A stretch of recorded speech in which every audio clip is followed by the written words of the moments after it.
కాబట్టి దయచేసి ప్రజలు ఇప్పుడన్నా కళ్ళు తెరవండి.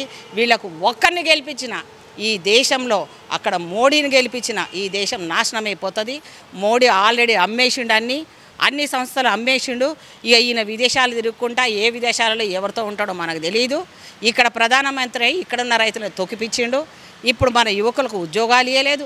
ఆడబిడ్డలు ఆడ ధర్నాలు చేస్తుంటే మాట్లాడు, మణిపూర్లో బట్టలు లేకుండా దిప్పుతుంటే ఒకరోజు మాట్లాడు. మరి ఇట్లాంటి ముఖ్యమంత్రులు సపోర్ట్ చేసిన వాళ్ళు ఇలాంటి దేశ దరిద్రమైన ప్రధానమంత్రి మనకు ఉండడం అవసరమా? రాముడు రాముడు రాముడు ఎప్పుడో ఉన్న రాముని తీసుకొచ్చి సిగ్గు లేకుండా అక్షంతల మంచి ఓట్లాడేటోళ్ళని మిమ్మల్ని చూస్తున్నాం రా నాయన. ఈ రకం కూడా దేవుళ్ళు అక్షంతలు పంచుకొని ఓట్లాడే రాజకీయాలు తీసుకొచ్చినారంటే ఈ ప్రజాస్వామ్యంలో ఉన్నామా ఎక్కడున్నామా? రాముని ఓడగొడతారా మీరు? ఊరగొట్టండి. ఒక్కడు ఓడిపోయినా రాముడు ఓడిపోయినట్టే. అవునా? చూద్దాం. మేము కూడా సవాలు ఇస్తున్నాము. రాముడా కృష్ణుడా ఏ దేవుడా మేము డిసైడ్ చేసుకోవాలి, నువ్వెవడు డిసైడ్ చేయడానికి. సో దీని గురించి మేము లౌకికంగా ఉన్నాము, సెక్యులర్గా ఉన్నాము, భాయిచారాలో ఉంటాం అంతే. తెలంగాణ రైతు అంటూ కిషన్ రెడ్డి గారు ధర్నా చేయబోతున్నారు 15వ తారీఖు. సో రాష్ట్రంలో చాలామంది రైతులు ఇబ్బంది పడుతున్నారు, రాష్ట్ర ప్రభుత్వం పట్టించుకోవట్లేదని కూడా వారు నిరసన వ్యక్తం. ఇప్పటిదాకా ఏడున్నాడు కిషన్ రెడ్డి? ఏ గడ్డి వీకిండ్రు బీజేపీలు? ఏ గడ్డి వీకిరయ్యా? ఎండిపోయిన గడ్డి కొనిపించిండు. వీళ్ళు అయ్యా గిట్టుబాటు ధర లేకుండా వాళ్ళు రోడ్ల మీద కూర్చుంటే నీ అయ్యా ఉన్నప్పుడు నువ్వేం చేసినావు? ఇప్పుడు పొలాలలో పోయి రైతుల కోసం ధర్నాలు చేస్తారా? లేకపోతే నువ్వు ఆయన కేసీఆర్తో ఇంటర్నల్ ఉన్నావు కాబట్టి నువ్వేడనయ్యా చేసింది? ఇప్పుడు కేటీఆర్ తిరుగుతుంటే ఈయన ఒక పంచాయతీలు పెడతాడంట. ఈయన వెనకాలంటే ఇప్పుడు ఈ దొంగలు ఇంకా నడుస్తూనే ఉంది. ఇంకా లాబీ ఎవరు? బీఆర్ఎస్ బీజేపీ ఇంకా దోస్తానే నడుస్తుంది. ఇప్పుడు పెడుతున్నాడంట. ఆయన చేస్తే రైతులంతా వచ్చేస్తారంట. అవును, మరి నువ్వు అంత కారేటట్టు ప్రాజెక్టులు కడితివి, ఇప్పుడు అది ఇప్పమంటున్నావు. ఇప్పితే రేపు వస్తే మరి ఎట్లా? ఒక పని చేద్దాం, దీనికి ఒక మంచి సొల్యూషన్ చెప్తా. నువ్వు, మీ అయ్యా, హరీష్ రావు, కేటీఆర్, ఇంకెవరు ఉన్నారబ్బా, ఆయన ఎవరు, ఆయన బాబా సంతోష్, ఈ 5గురు ముందు నిలబెడదాం.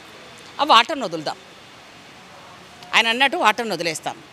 అవి ఫస్ట్ మీ దరిద్రం, మీరు అవి బతికితే మీరు బతుకుతారు, లేకపోతే అందులో పోయి కుట్టుకపోతారు.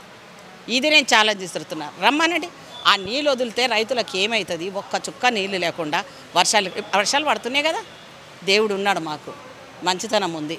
మీ దుర్మార్గంగా మీరు ఏం చెప్పించినారో, ఎలక్ట్రిసిటీ దాంట్లో బిల్లులలో ఎన్ని కోట్లు సంపాదించినారో మాకు అన్నీ తెలిసిన ఆయన. కాబట్టి ఇవన్నీ కథలు పడకండి, మానేయండిగా. నువ్వు గెలుచుడు కాదు కదా, ఉన్న 4 కదా, 2 ఉన్నాయా 3 ఉన్నాయా? పాపం శ్రీహరి గారిని చూడు, ఆయనను చూడండి. అట్లాగే రాజయ్యని చూడండి, ఆయన కథ ఏంది? రా రా రా రా అంటే ఆయన తన్నేసినోడు కూడా నేను రానుపోరా అని చెప్పి తన్నిండ్రు. మూతి మీద తన్నుతున్నారు. ఎవడన్నా ఎంపీగా నిలబడతా అంటున్నారా? పరిస్థితి ఏంది? ముందు నువ్వు మాతో ఛాలెంజా? ఈయన బీజేపీ వాళ్ళతోటి ఈయన వచ్చి ధర్నాకు కూర్చుంటాడా రైతులకి? మరి ఇన్ని రోజులు ఫసల్ బీమా ఎందుకో పని చేయించుకోలేదు?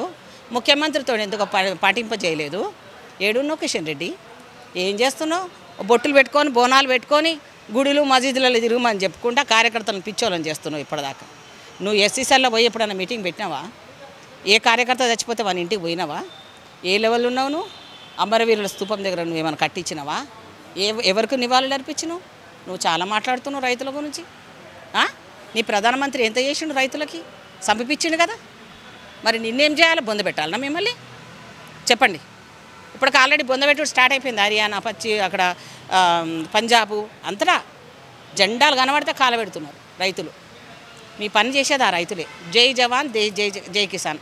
ఆఖరి జవాన్లు కూడా ప్రైవేట్ వాళ్ళని పెట్టేసి అది కూడా ఆ వ్యవస్థను కూడా నాశనం చేసినాం, అన్నీ అమ్మేసినాం.